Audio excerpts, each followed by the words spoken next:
Halo saudara-saudara yang terkasih di dalam Kristus, bertemu lagi di Summary Daily Bible School. Summary kali ini akan membahas apakah yang saya percaya. Kita harus tahu dengan pasti apa itu kebenaran, karena kita tidak bisa tidak pasti akan kebenaran. Sebagai contohnya Mrs. White, dia tahu apa yang dia percaya.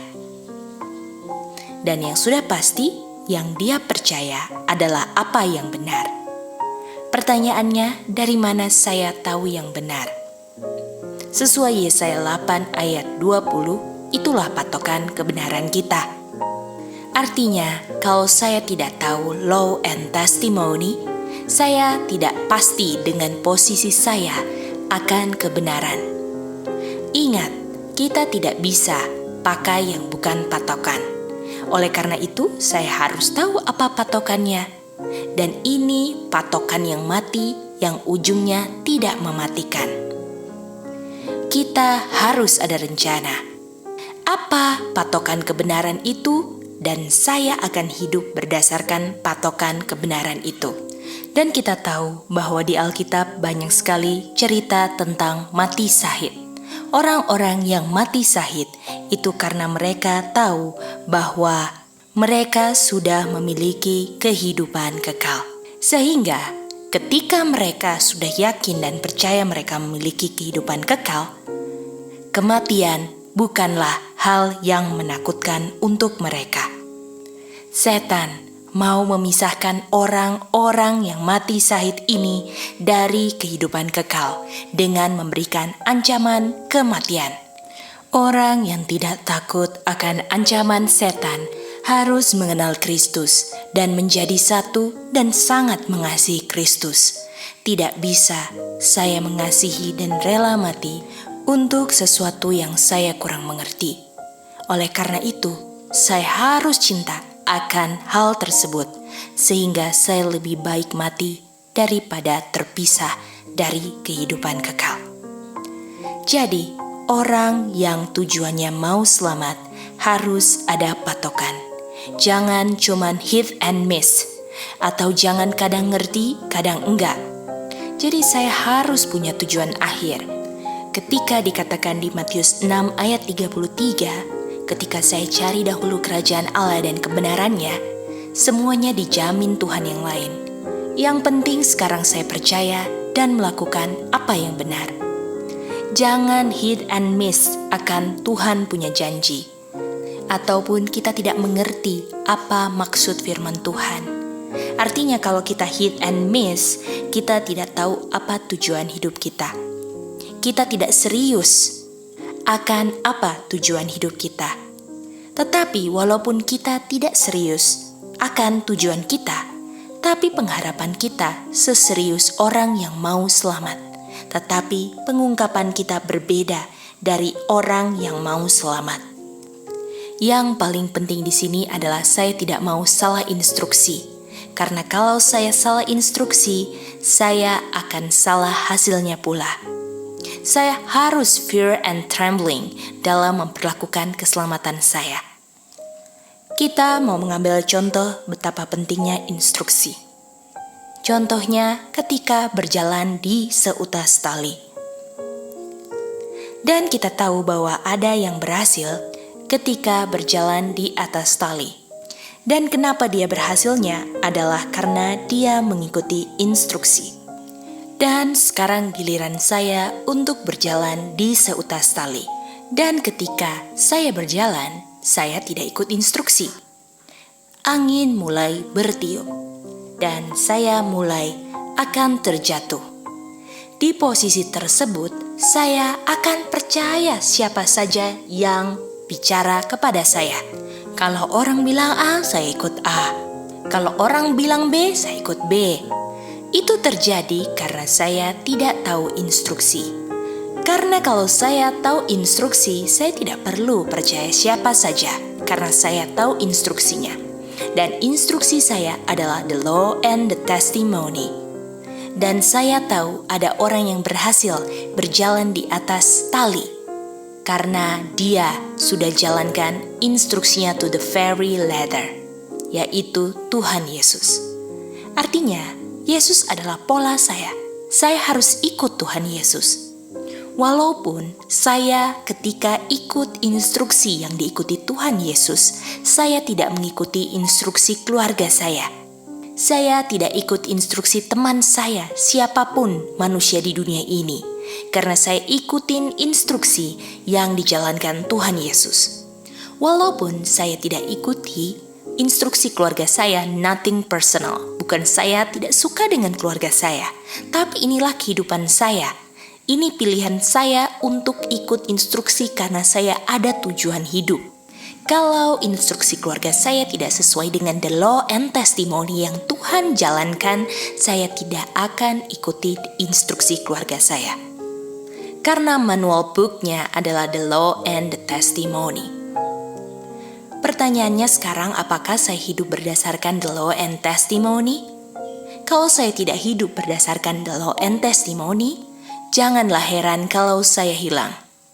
Mari kita lanjutkan contoh dari jalan di seutas tali, yang mana kita pilih untuk ikut instruksi.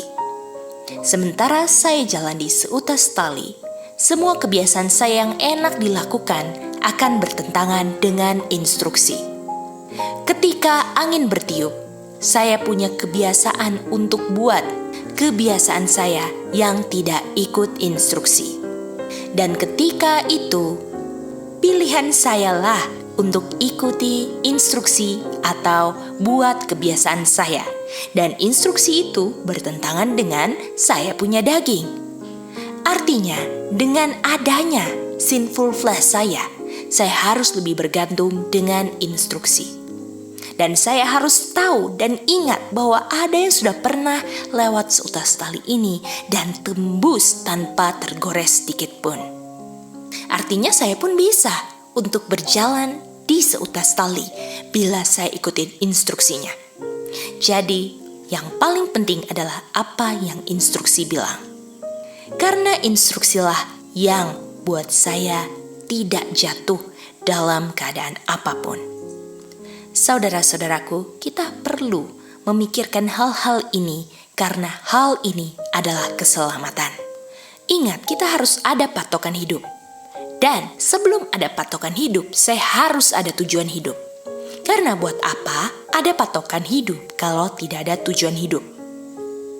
Artinya, kalau tidak ada langkah pertama tujuan hidup saya apa, artinya nggak bisa sampai langkah akhir, nggak bisa semua. Dan lalu saya bilang, mudah-mudahan selamat. Itu sangat tidaklah masuk akal. Dan setan maunya di dalam keadaan yang mana waktu sementara pintu tertutup seperti ini, setan mau banyak orang yang tidak tahu apa yang terjadi dalam hidup. Setan mau banyak orang yang tidak tahu tujuan hidup mereka. Sehingga mereka tidak apa-apa, tidak hidup dalam patokan, gak tahu patokan, gak masalah. Dan merasa atau berpikir mereka akan selamat, benar-benar tertipu. Mari kita lihat contoh Yesus yang berjalan di seutas tali. Ketika angin keras meniup, dan angin tersebut yang paling keras terjadi di hari ke-40 ketika dia berpuasa di padang belantara. Dan instruksi bilang apa? Instruksi katakan hidup dari firman Bapa. Sementara sinful flesh kelaparan, angin meniup, Tuhan tidak jatuh karena dia menggunakan instruksi firman Bapa. Manusia hidup bukan hanya dari roti, tapi dari setiap firman Tuhan. Itulah yang harus kita lakukan ketika berjalan di seutas tali, ketika angin kencang, daging sedang meniup. Kita harus tahu apa instruksinya. Yang paling penting di sini adalah Tuhan melihat kejujuran hati saya. Acts 17 ayat 30 yang Tuhan lihat adalah kamu mau gak menurut ketika kamu yakin sesuatu itu benar. Dan kamu menurutnya karena firman Tuhan bilang atau karena pendeta bilang atau sahabat kamu bilang. Disitulah kejujuran hati yang Tuhan lihat. Dan banyak orang yang ada keterbatasan sehingga tidak sanggup untuk melihat kebenaran secara luas. Dan dengan keterbatasan itu, dia bilang hal tersebut benar. Dan orang yang jujur ini memang benar-benar mau lakukan yang benar. Walaupun dengan keterbatasannya dia nggak tahu kalau itu salah. Yang paling penting motifnya adalah dia mau lakukan yang benar. Jadi kalau diungkapkan kebenaran yang lainnya ditunjukkan, dibuktikan, karena motifnya sudah mau buat yang benar, dia akan buat yang benar. Makanya, jangan heran banyak orang Katolik akan masuk dalam kerajaan surga, karena mereka buat apa yang mereka tahu benar. Artinya kalau motifnya seperti itu, kalau dikasih tunjuk apapun yang benar, mereka pasti buat. Dan orang-orang ini, orang-orang Katolik ini akan masuk daripada orang yang banyak terang tetapi tidak hidup berdasarkan terang tersebut. Jadi apa artinya? Kalau orang itu bilang, saya yakin ini benar, saya mau buat yang benar. Walaupun itu salah, kenapa Tuhan benarkan dia? Prinsipnya adalah Tuhan melihat hati. Roh Tuhan bisa independen untuk mengungkapkan kebenaran kepada setiap orang. Tapi bukan artinya roh Tuhan itu diperoleh tanpa pekabar atau firman Tuhan ya. Tetapi ini adalah penjelasan bahwa roh Tuhan itu bekerja dalam hati nurani setiap orang untuk menunjukkan apa yang benar dan salah. Dan menggerakkan orang tersebut untuk belajar firman Tuhan, untuk mengerti kebenaran firman Tuhan yang diungkapkan oleh hamba-hamba Tuhan. Oleh karena itu kita baca di Ibrani 1 ayat 1. Bapa dulu kala dengan cara yang berbeda di masa lampau berbicara kepada bapa-bapa kita melalui nabi-nabi dan sekarang berbicara melalui anaknya. Dan kalau berbicara artinya firman yang dikeluarkan itu adalah roh. Dan kata lain roh kita belajar itu adalah the mind of God. Artinya kita bisa lihat dari kutipan ini bahwa Tuhan selalu ada salurannya. Artinya kalau ada saluran, dalam hal ini nabi-nabi yang Tuhan gunakan untuk ungkapkan kebenaran ataupun Tuhan bisa gunakan keledai juga. Yang paling penting ini adalah Tuhan yang pakai. Dan untuk dipakai Tuhan, haruslah menerima firman Tuhan baru bisa dipakai Tuhan. Tuhan tidak bisa pakai orang yang menolak firman-Nya. Berhati-hatilah dalam menghadapi the messengers of God. Karena kalau kita tolak messengers of God, kita tolak pekabar Tuhan, itu kita sedang mendukakan Roh Kudus. Hati-hati kalau kita tidak suka orangnya, karena ketidaksukaan kita itu dapat mencemarkan pekabarannya. Karena Tuhan gunakan selalu channel atau saluran yang tidak sempurna.